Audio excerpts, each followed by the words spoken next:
Danica anak, darating yung lola mo ngayon.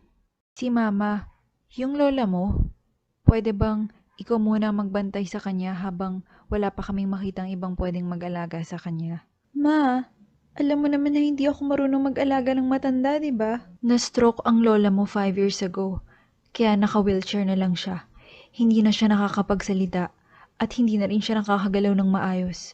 Nabulag na rin siya at hindi na rin siya nakakakita. Kawawa naman si lola. Pero ma, natatakot ako. Baka hindi ko siya maalagaan ng maayos. Hindi ba pwedeng mag-hire ka na lang ng nurse na mag-aalaga sa kanya? Well, madami na rin kaming nurse na hinire. Pero lahat sila bigla na lang umalis nang hindi nagpapaalam. Tinatawagan namin sila pero hindi na nila sinasagot ang phone nila. Bigla na lang sila naglalaho ng parang bula. Ha? Bakit naman tinatakasan nila si Lola? Bakit naman nila aayawan si Lola? Hindi ko alam. Hindi ko alam kung anong meron kay nanay at inaayawan nila. Pero pakiusap lang anak. Ikaw muna ang magbantay sa nanay ko habang bakasyon mo. Sige ma, walang problema. Ha? Andiyan na ata sila. Kamusta na pinsan? Ang laki na ng anak mong si Danica. Ito na si nanay. Mukhang masigla pa naman siya oh.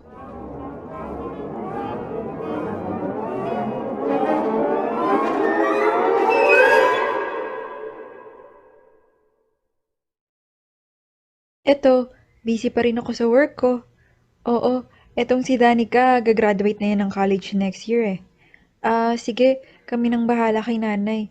Basta yung pinapahanap ko sa yung nurse ah. Oo naman. Alam ko namang hindi siya forever na nandito eh. Basta gagawin namin ang lahat para maibigay ang mga pangangailangan niya. Pag mga bandang hapon na, gusto niyang makarinig ng mga lumang kanta. Talaga? Hindi pa rin pala nagbago si mama. Dati pa yan, ganyan nung mga bata pa kami. Dati nga, nagsasayaw pa sila ni Papa sa mga lumang kanta pagkatapos magluto ni Mama ng hapunan para sa amin. Wow, ang sweet pala nila ng Papa mo dati eh. Kahit na medyo matanda na sila noon.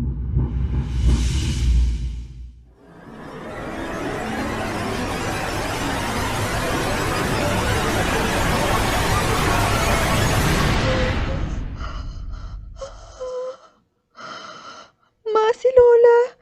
Tumingin siya sa akin at ngumiti pa siya. Ha? Hindi naman ah. Ano ka ba, Danica? Paano naman ngingiti yung lola mo eh? Na-stroke na nga siya, di ba? Nahihirapan na nga siya igalaw ng maayos ang bibig niya. Tsaka, paano naman siya titingin sa'yo? Eh, hindi na nga siya nakakakita, di ba?